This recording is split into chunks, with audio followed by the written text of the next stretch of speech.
I think the entire market has been struggling lately. I think the Federal Reserve has put a dampening effect on stocks of every sort, especially growth stocks, but no matter what kind of stock out there, it's been going down. I think the drop in Disney stock over the past few months has been a bit much.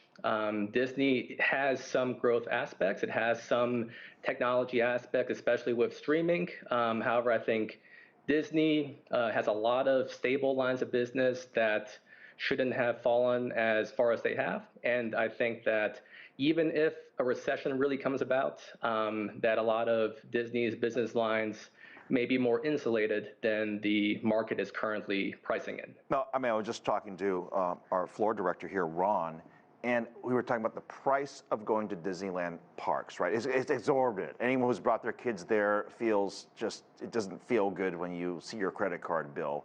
Have they reached a maximum that they can charge families to go to the parks?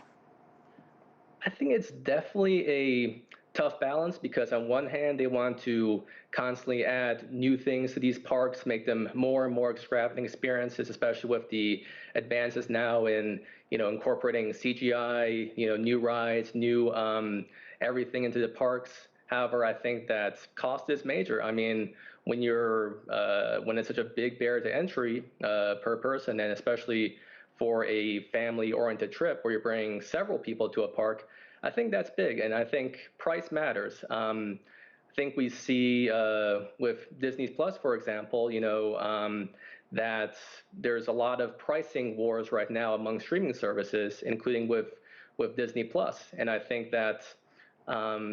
Yeah, I mean, they have to find that balance between having the kind of investment in these parks, but still making them accessible to the general consumer public that has been their customer base for these parks for so many years. Eric, if there really is a recession, albeit, let's say, a light recession or a mild recession, how would that impact Disney?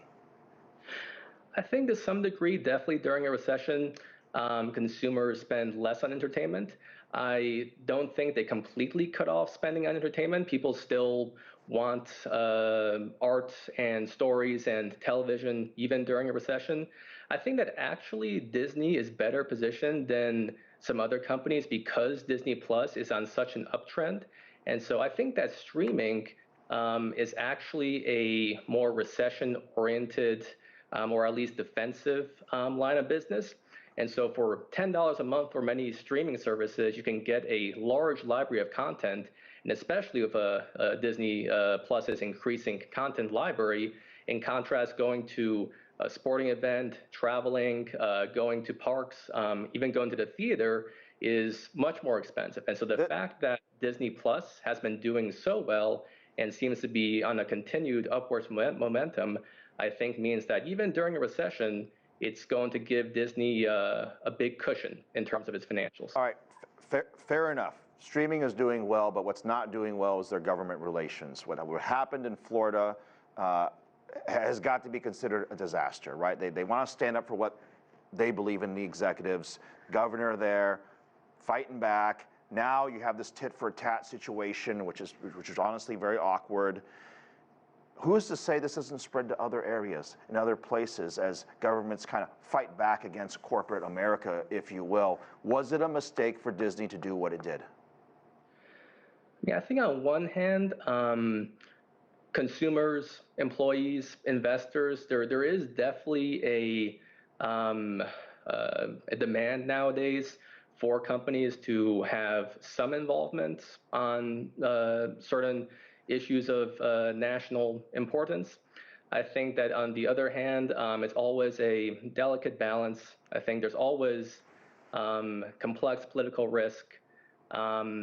I think that this current saga in Florida, I think that in terms of actual long-term impacts on Disney's financial basis, I think it will be more limited than currently the public discussion makes it seem. Well, look, Eric, you're an attorney. If you were advising Disney on how to resolve the situation with Florida, I think there might still be some time to fix everything. But what would your advice be to Disney? I think the best would be for it to to be out of the public limelight. I feel like a lot of these issues, when they go in the public limelight, there becomes a lot of involvement from a lot of parties and et cetera. I think that a lot of this, once it's able to, once it no longer seems like Disney is taking a side in like a lot of the daily political matters, I think that then there might be less public focus towards it. Yeah. So I think the best is to try to have it be out of the public limelight, and then it can be resolved more tactfully.